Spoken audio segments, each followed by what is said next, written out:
Bismillahirrahmanirrahim. Bapak-bapak dan saudara-saudara rahimakumullah. Pada kesempatan malam hari ini kita akan melanjutkan pembahasan tentang istighfar. Khususnya malam hari ini kita fokus pada istighfar sebagai solusi hidup di dua dunia. Bukan dunia jin sama dunia manusia, tetapi dunia akhirat. Solusi istighfar, taubat itu adalah solusi baik di kehidupan saat ini maupun di akhirat nanti. Bapak dan saudara-saudara rahimakumullah, Allah Subhanahu wa taala berfirman di dalam surat Nuh atau surat yang ke-71. Nanti kita baca ayat yang ke-10 sampai ke-12. A'udzu billahi minasyaitonir rajim. Bismillahirrahmanirrahim. Wa qul tastaghfiru rabbakum innahu kana ghaffara. Saya ulang ya. Wa qul tastaghfiru rabbakum innahu kana ghaffara. Yursilis samaa 'alaikum midrara wa yumdidukum bi amwalin wa banina wa yaj'al lakum jannatin wa yaj'al lakum anhara. Itu Quran surat Nuh atau surat yang ke-71 ayat 10 sampai 12. Fakultus taghfiru, maka aku berkata kepada mereka, mohon ampunanlah kalian Rabbakum kepada Tuhan kalian, innahu, sesungguhnya Tuhanmu, kana ghaffaro, sungguh dia maha pengampun. Yursilis sama 'alaikum midrara, niscaya dia akan menurunkan hujan yang lebat dari langit kepadamu. Wa yumtidakum bi ambani wa banina wa yaj'al lakum jannati wa yaj'al lakum anhara. Dan dia memperbanyak harta dan anak-anakmu dan mengadakan kebun-kebun untukmu dan mengadakan sungai-sungai untukmu. Bapak-bapak dan saudara-saudara rahimakumullah. Manusia sebagaimana kita bahas pada minggu kemarin itu kan tidak luput dari khilaf, dosa, salah. Hampir-hampir setiap siang dan malam itu kita melakukan perbuatan dosa. Niku kalau saringannya sudah halus banget nih. Jadi dosa di sini berbagai macam hal, termasuk diantaranya kemarin yang paling halus, bahkan kita lupa kepada Allah saja, itu patut kita memohon ampun kepada Allah, karena Allah memerintah dan kita tidak memenuhinya. Walaupun itu bukan dosa seperti dosa zina, dosa mencuri, dosa minum minuman keras kan boten. Nah, sesungguhnya bapak-bapak dan saudara-saudara rahimakumullah, Allah di dalam surat Asy-Syura atau surat yang ke-42 ayat 30, Allah Subhanahu wa taala niku berfirman, wa ma asabakum min musibatin fabima kasabat aydikum wa ya'fu an katsir. Wa ma asabakum, dan apa saja yang menimpa kalian, dan apa saja musibah yang menimpa kalian, min musibatin, dari sebuah musibah, fabima kasabat, adalah disebabkan oleh perbuatan aidikum, tangan-tangan kalian, wa ya'fu an katsir, dan Allah memaafkan banyak dari kesalahan-kesalahanmu. Jadi kesalahan itu kalau dari ayat ini disebutkan menyebabkan musibah. Ini Al-Quran. Jadi kesalahan itu akan menyebabkan musibah. kesalahan akan menyebabkan bahasa lainnya niku hukuman. Nah, di dalam hadis Rasulullah Shallallahu Alaihi Wasallam ini sudah pernah saya sampaikan dulu sekali bahwa manusia mukmin, orang mukmin yang kena duri pun itu kalau sabar, tidak marah-marah, tidak menghujat Tuhan, gitu, tidak nyalahkan kanan kiri, gitu. Lalu maka dia akan diampuni dosanya. Wah, bahkan yang lebih kecil dari tertusuk duri. Kalau kalimat itu dipahami dengan pengertian terbalik kan, nah kalau orang tertusuk duri itu adalah sebuah penghapusan dosa, berarti dosa kesalahan atau penghapusan dosa kan kesalahan kan berarti. Nah, berarti kesalahan itu menyebabkan kena duri kan kalau dibalik. Jadi bahkan sampai manusia niku nggih awake loro, badannya sakit, bahkan sampai yang bukan badan sedih, susah, itu semuanya adalah karena perbuatan manusia sendiri. Bapak-bapak dan saudara-saudara rahimakumullah. Hadisnya ngeten iki. Iki hadis riwayat Imam Bukhari. Walladzi nafsi biyadihi ma yusibul mu'mina min nasabin wala syabin wala wasabin wala hammin wala hazanin illa kafarallahu anhu biha min khotoyahu hatta syaukati yushakuha. Demi Tuhan yang jiwaku berada di dalam genggamannya. Niki Rasulullah dawuh ngoten niku, tiada sesuatu pun yang menimpa seorang mukmin berupa kelelahan, kepayahan, kesusahan, dan tidak pula kesedihan, melainkan Allah menghapuskan darinya berkat musibahnya itu sebagian dari kesalahan-kesalahan dosa-dosanya, sehingga yang berupa duri yang menusuk kakinya. Nah, Bapak-bapak dan saudara-saudara, pernah satu saat ada seorang ulama yang namanya Hasan Al-Basri. Hasan Al-Basri itu tabi'in, muridnya sahabat Utsman bin Affan, muridnya sahabat Ali, muridnya sahabat Anas bin Malik. Jadi beliau niku masa kecilnya para sahabat niku masih hidup, tetapi tidak menangi niku napa bahasa Indonesia. Tidak menjumpai Rasulullah masih hidup sehingga beliau tergolong tabi'in.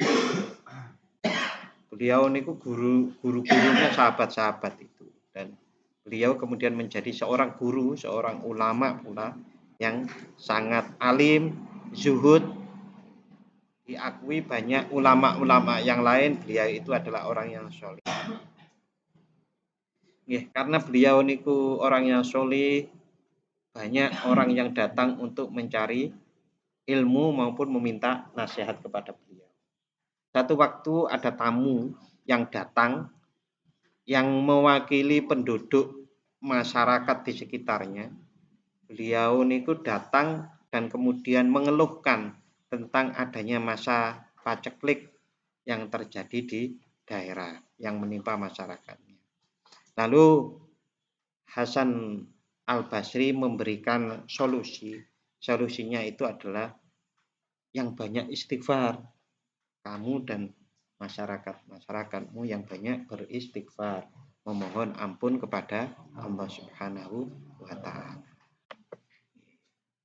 Nah, tidak seberapa lama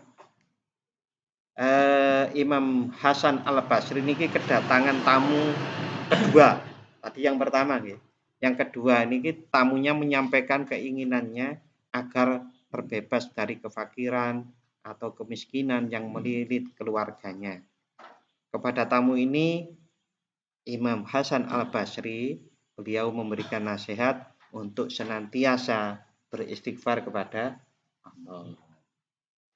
Sami betul. Sami nggih. Tapi bedanya yang tadi itu perbanyak, yang sekarang senantiasa. Oke, memang kalau orang itu mau senantiasa jadinya harus banyak. niki sami. Problemnya lain, solusi yang diberikan sama. Nah, datanglah tamu yang ketiga. Tamu yang ketiga niki mengeluhkan bahwa di sekitar tempat tinggalnya sedang terjadi kekeringan disebabkan tidak turun hujan.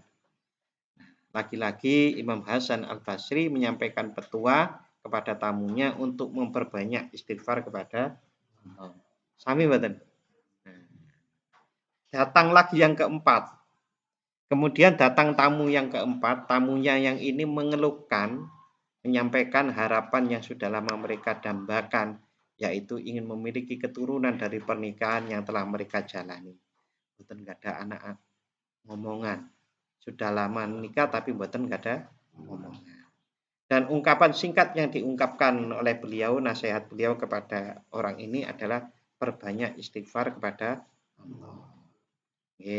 Jadi ada 4 masalah tadi itu diungkapkan. Yang pertama paceklik, yang kedua niku miskin, yang ketiga niku kekeringan, yang keempat belum punya momongan. Solusinya satu. Perbanyak istighfar dan langgengkan atau senantiasa beristighfar mohon ampun kepada Allah. Mengandekan obat niku obat nopo nggih, Pak? Nek wong lara niku. Napa antibiotik niku?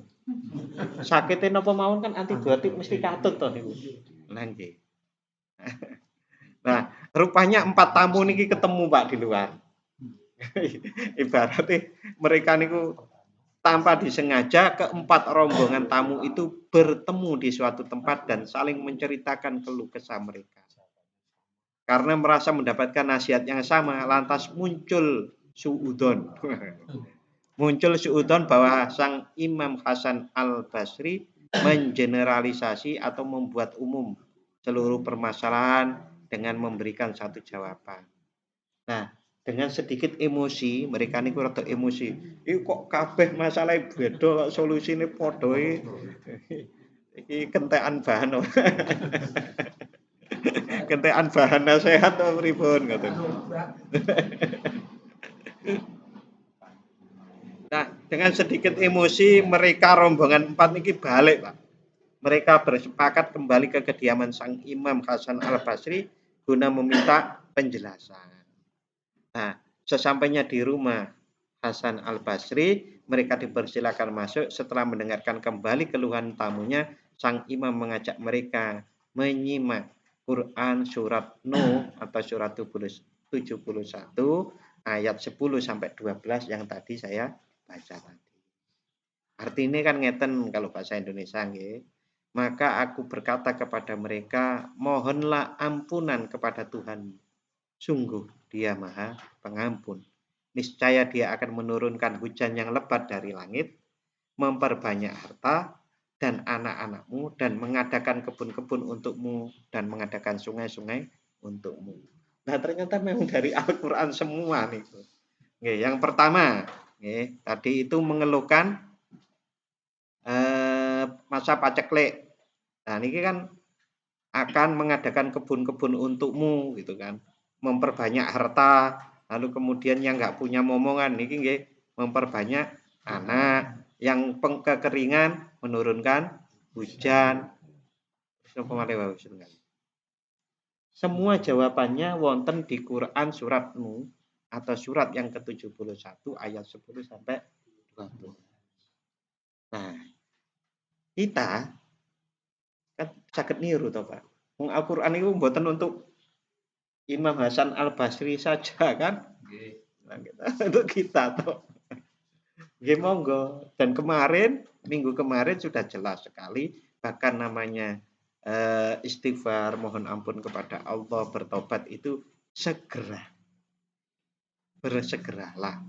Lalu kemarin juga diperjelas berapa sih banyak itu.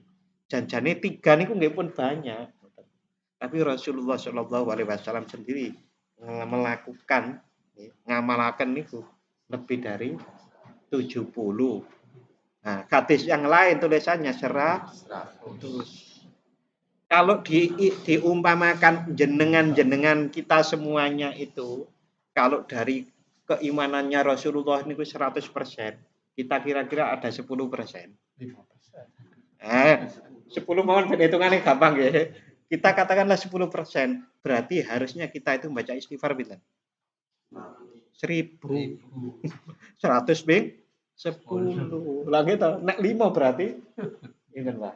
Kali logikanya loh Pak. Apalagi cuma 100%. Tetapi alhamdulillahnya Rasulullah mboten ngoten.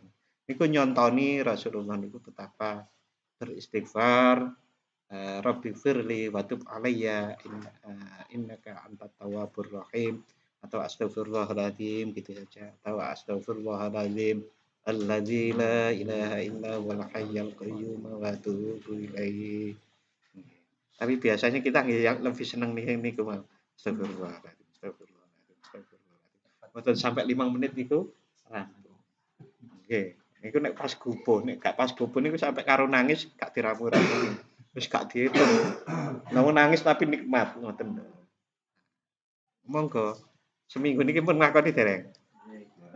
Makanya kula ulang. Berarti diubah mawon. Kemarin minggu kemarin kita kan juga baca hadisnya bahwa Habis anu Pak, salat Isya. Salat Isya monggo. Sakniki lah mosok mboten kena waktu pas yang antara fajar sampai terbit matahari mboten napa-napa. Nah, guru saya niku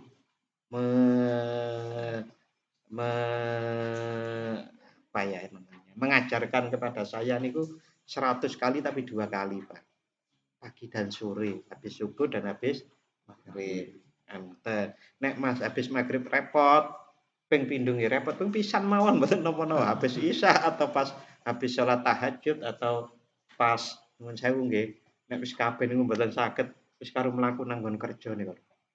Hitung tapi. Mengapa kok dihitung? Kelas kita niku kalau mboten dihitung lali. Wah, mboten dihitung lali bar ngono wis bar. Mboten di apa. Nek mboten dihitung. Kula pun nyoba untuk membuktikan. Saya hitung lebih tertib. Enggak saya hitung bablas. Bablas. Karena kelas kita niku belum sekelas orang-orang yang bisa menggerakkan hatinya untuk berzikir kepada Allah tanpa memegang tasbih, tanpa harus diingatkan, tanpa duduk bersila. Dan mereka-mereka ini selalu punya wudhu kemana-mana. Nek batal wudhu malih, karena mereka sangat terinspirasi. Sesungguhnya Allah mencintai orang yang bertaubat dan orang yang suci dan bertaubat. Innallaha yuhibbul mutatahhirin wa yahibbu. Innallaha yuhibbul tawwabina wa yuhibbul mutatahhirin. Allah niku mencintai orang yang bertaubat dan mencintai orang yang suci. Pun karek nglakoni jan. Nah, mungkin nek pun dilakoni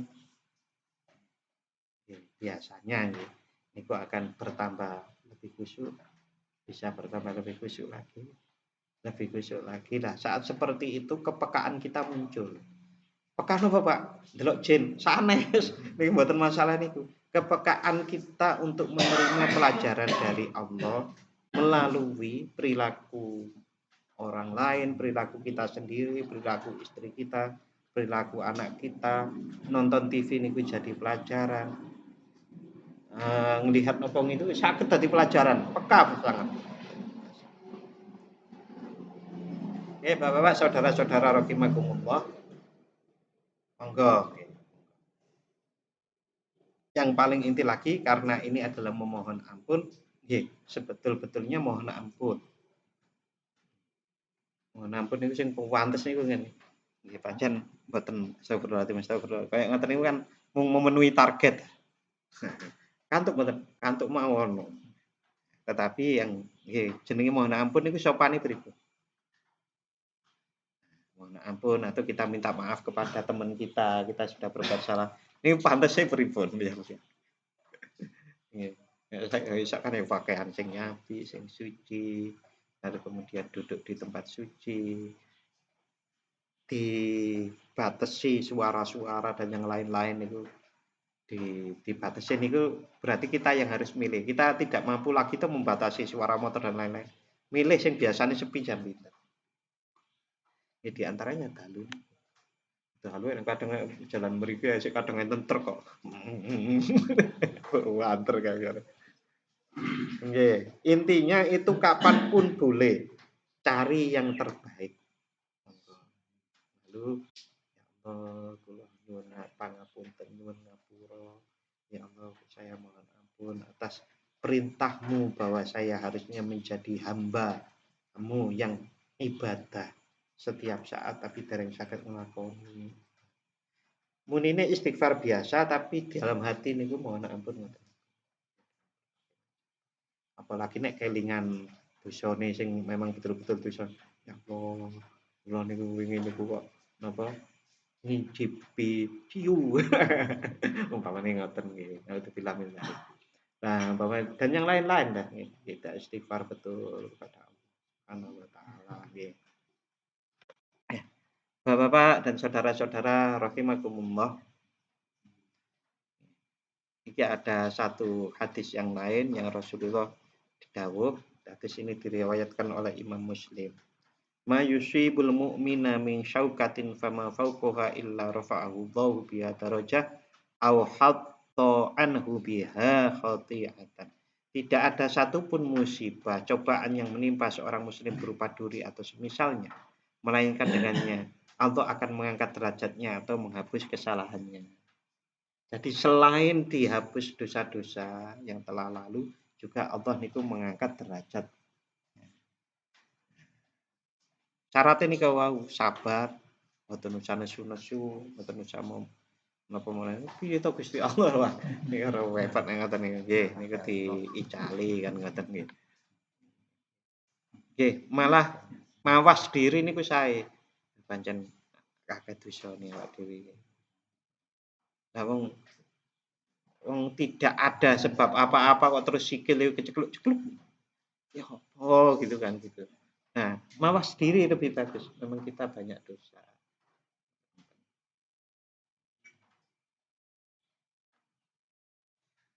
Bapak dan saudara-saudara rahimakumullah, ayat yang Quran surat Nuh atau surat ke-71 ayat 10 sampai 12 tadi itu di akhir itu ditutup dengan satu ketegasan bahwa Allah mengampuni sebagian besar dari kesalahan-kesalahan yang diperbuat hambanya sebagai satu rahmat besar yang dikaruniakan Allah kepada hambanya. Karena kalau tidak, niscaya manusia akan dihancurkan sesuai dengan timbunan dosa yang telah diperbuat mereka. Ngeri toh Pak Riki? Kalau tidak Allah niku mengampuni sebagian besar dosa manusia, maka manusia akan dihancurkan sesuai dengan timbunan dosa yang telah diperbuat mereka. Kisahnya jelas. Kisah Nabi Nuh, umat Nabi Soleh dengan kaum Ad-nya niku dihancurkan tek-tekan kan itu. Nah, dan ini tersebut di dalam sebuah firman Allah, yaitu Quran surat An-Nahl atau surat yang ke-16 ayatnya 61. Menarik betul kan? An-Nahl niku suratnya ke-16 ayatnya 61 dibalik nih. 16 61. Masih ingat saya dulu pernah nyebut 10 100 saya ini menarik-menarik. Ngoten niku nggih mboten sengaja. Mboten sengaja ketemu ngoten-ngoten iki. Wong kula nggih mboten hafal Quran. Saya cari di mana. Loh, Quran surat 16 ayat 61 dibalik. Di sini Allah Subhanahu wa taala berfirman, "A'udzubillahi minasyaitonirrajim. Bismillahirrahmanirrahim. Walau yu'akhidullahu an-nasa bidzulmihim ma taraka 'alaiha min dabbatin walakin yu'akhiruhum ila ajalin musamma. فإذا جاء أجلهم فإذا جاء أجلهم لا يستأخرون ساعة ولا يستقدمون. Jikalau Allah menghukum manusia karena kezalimannya, niscaya tidak akan ditinggalkannya di muka bumi sesuatu pun dari makhluk yang melata. Tidak ditinggalkan satupun makhluk. Ini kok hancur-hancuran. Tetapi Allah menangguhkan mereka sampai kepada waktu yang ditentukan. Maka apabila telah tiba waktunya yang ditentukan bagi mereka, tidaklah mereka dapat mengundurkan barang sesaat pun dan tidak pula mendahulukan. Nah, ayat ini Bapak dan saudara-saudara bisa dipakai untuk menjelaskan juga mengapa dunia niku bukan dunia. Mengapa makhluk sebelum Nabi Adam niku pernah dihancurkan lalu diganti dengan manusia modern. Kalau menurut sejarawan, manusia itu ada dua. Manusia modern itu kita sampai yang paling atas Nabi Adam. Nah, sebelum kita niku manusia purba. Nah, tampaknya manusia purba inilah yang membuat kerusakan. Nah, di dalam tafsir yang lain disebut yang menyebabkan kerusakan itu jin. Jin dan anak turunnya. Maka di dalam satu ayat Allah menyampaikan tidak aku ciptakan jin dan manusia, kan jin didahulukan penyebutannya. Nah, jin-jin yang tidak hancur niku, yang tua banget niku, ya mungkin sudah mati semua. Tetapi pun kalau mereka itu ada yang masih hidup, pasti jadi raja jin. Mungkin ifrit nih, raja jin bukan ifrit. Nah, biasanya jin, kebablasan bahas jin, biasanya jin niku semakin tua niku kayak semakin otomatis menjadi sakti.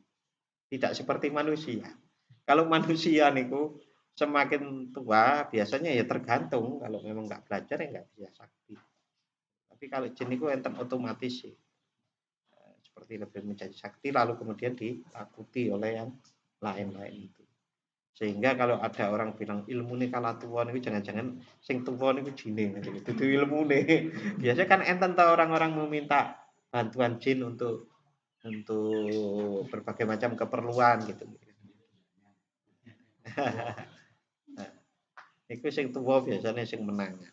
Maka kalau ada jin-jin model daerah-daerah di sekitar kita itu terus ditangkap dibawa ke Gunung Kidul atau ke atas Merapi itu mumpun isinya paling mati mereka. Mati oleh jin-jin yang lain maksudnya. Putih banget jin-jin itu. Ini ceritanya loh Pak, kalau mboten ngertos.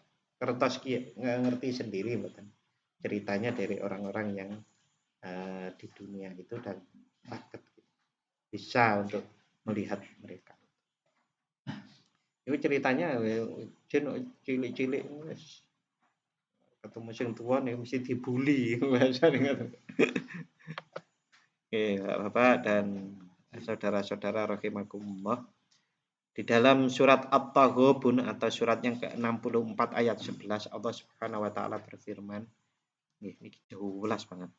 Ma asaba min musibatin illa biiznillah. Tidak ada suatu musibah yang menimpa seseorang kecuali dengan izin Allah, dan barang siapa beriman kepada Allah, wa may yu'min billahi yahdi qalbah wallahu bikulli syai'in alim. Barang siapa beriman kepada Allah, niscaya Allah akan memberi petunjuk pada hatinya dan Allah Maha mengetahui segala sesuatu. Nah, pertanyaannya kan tadi begini. Kalau manusia kita itu berdosa lalu kemudian dapat musibah, kan kita mohon ampun. Kalau dilanjutkan, jane salahku iku apa? Nah, niku biasanya kalau sungguh-sungguh Allah akan menunjukkan ke dalam hatinya masing-masing orang itu nopo salah. Biasanya orang kan ngerti toh, Pak. Kalau nggak ngerti pun, oh ya salah. Nah, nanti itu akan ditunjukkan kalau sungguh-sungguh beristighfar kepada Allah. Salamnya. Karena salah satu karena di ayat ini jelas Allah akan memberikan petunjuk ke dalam hati orang yang mukmin, orang yang beriman. Ini Quran surat At-Taghabun atau surat 64 ayat 11. Bahkan di ayat yang lain di surat Al-Adiyat surat ke-100 ayat 6 sampai 7 Innal insana innal insana li rabbih lakanud. Sungguh manusia itu sangat ingkar kepada Tuhan. Wa innahu ala dzalika lasyahid. Dan sesungguhnya manusia menyaksikan keingkarannya. Jadi keingkaran niku dosa niku. Nah, manusia niku sangat ingkar dan manusia sendiri tahu keingkaran. Karena apa? Karena sesungguhnya di dalam diri manusia itu sudah ada standar mana salah, mana benar. Karena Al-Quran itu tidak hanya yang ada di dalam yang kita bawa. Nah, Al-Quran itu adalah juga apa yang ada di dalam dada setiap manusia. Bagi orang-orang yang diberi ilmu. Jadi orang-orang yang diberi ilmu akan tahu Al-Quran itu juga ada di dalam dirinya. Maka bahasa kita niku kan hati nurani dan macam-macam nih loh Pak. Niku sedikit percikan-percikan dari Al-Quran yang ada di dalam diri kita. Bagi orang yang diberi ilmu. Bapak-bapak dan saudara-saudara rahimakumullah, kembali saya memotivasi, mari kita bersama-sama untuk rajin beristighfar. Dengan yang mana saja, paling tidak 100 lah sehari ini. Dengan sungguh-sungguh memohon ampun kepada Allah atas dosa-dosa kita. Dan sebagaimana Quran surat Nuh atau surat yang ke-71 tadi, ayat 10 sampai 12 diungkapkan di situ dengan sangat jelas bahwasannya kalau manusia mau mohon ampun kepada Allah, memperbanyak mohon ampun, senantiasa bertobat dan beristighfar, akan dipenuhi oleh banyak solusi di hidup. Bahkan itu akan juga menjadi solusi di akhirat. Karena apa? Dosa-dosa kita sudah diampuni di dunia ini.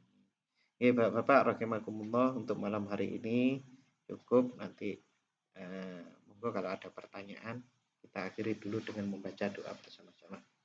A'udzubillahi minasyaitonirrajim. Bismillahirrahmanirrahim. Allahumma shalli wa sallim ala sayyidina Muhammad wa ala ali sayyidina Muhammad walhamdulillahi rabbil alamin. Allahumma ghafir lana dhunubana wa liwalidayna warhamhum kama rabbayana shighara. Allahumma sabbit imanana wa nawwir qulubana wa barik lana fima ataitana wa sallimna fid dunya wal akhirah. Allahumma a'inna ala dzikrika wa syukrika wa husni ibadatik. Allahumma ighfirna bihalalika an haramik wa aghnina bifadlika man siwaka. Allahumma inna nas'aluka bihusnil khatimah wa na'udzubika min su'il khatimah. Rabbana atina fid dunya hasanah wa fil akhirati hasanah wa qina adzabannar. Wa sallallahu ala sayyidina Muhammad wa ala ali sayyidina Muhammad. Subhana rabbika rabbil izzati amma yasifun wa salamun alal mursalin walhamdulillahi rabbil alamin. Matur nuwun dan mohon maaf apabila ada kekhilafan. Assalamualaikum warahmatullahi wabarakatuh.